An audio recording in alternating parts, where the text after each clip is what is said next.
Hey guys, Ethan Williams here, and I've got my review of the new Moto X, the 2014 edition, or second generation. I switched from my original Moto X on Republic Wireless, and so the 16GB on Moto Maker is $400, and the 32GB is $450. You can also get it on contract carriers for $50, or just the tax on like installment billing like AT&T Next or Verizon Edge. But yeah, great phone, runs a 2.5 gigahertz Qualcomm Snapdragon processor, has a couple gigs of RAM in there, some metal and plastic back construction, and a 1080p resolution screen. I've been really happy with this phone, so here's my review of it.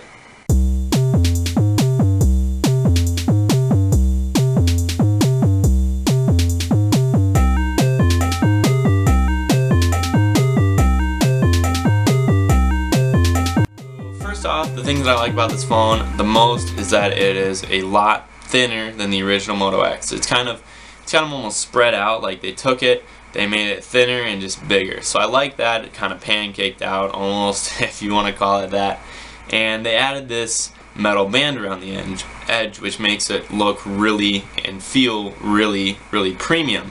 And I like that. This one was it was like a rubberized plastic on the back, and I wasn't really sure I liked that a whole lot. It kind of felt cheap at times. This one fixes that problem and actually feels like a $600 phone. I mean, it does a really good job of that. The other thing is the flash that's really cool. So on this one, it's got like this little pin flash here. This one has like a glass LED thing, and the light diffuses through that to give out the flash. So that's really cool. Other things that I like, the power button. As you've heard before, if you've ever seen other reviews, it is like textured. It's got kind of a zigzag pattern to it, I guess. So it's really nice for if you're kind of fumbling around in the dark or something. You know which one is your power button, which is actually extremely useful.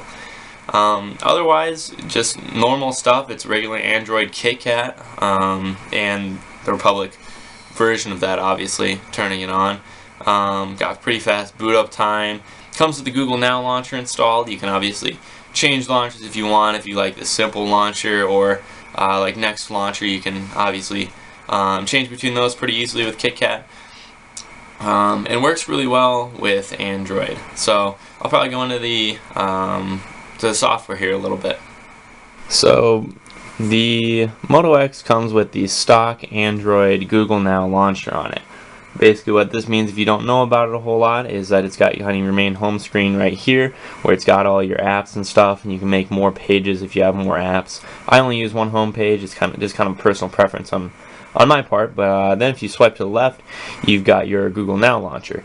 So that just shows you all your regular Google Now notifications. Like I've got games on here, my stocks, some news stories, stuff like that. So that's just an easier way to get to Google Now. Otherwise, really operates the same as any other KitKat phone, so that's kind of nice. Otherwise, really smooth, really fluid. This comes with a 2.5 gigahertz quad-core Snapdragon 801 in it, and so it's really fast, really snappy. It's got a couple gigs of RAM in there, make it really good at multitasking, and it's also got a 1080p display, so everything you see is going to look really nice on it. I've been really happy with this phone. I haven't had any problems. I had a few bottlenecks on my older Moto X, but on this one, it really helps with the software and the hardware working along with it, and it's just been a great phone to use. I've enjoyed every moment I've had it.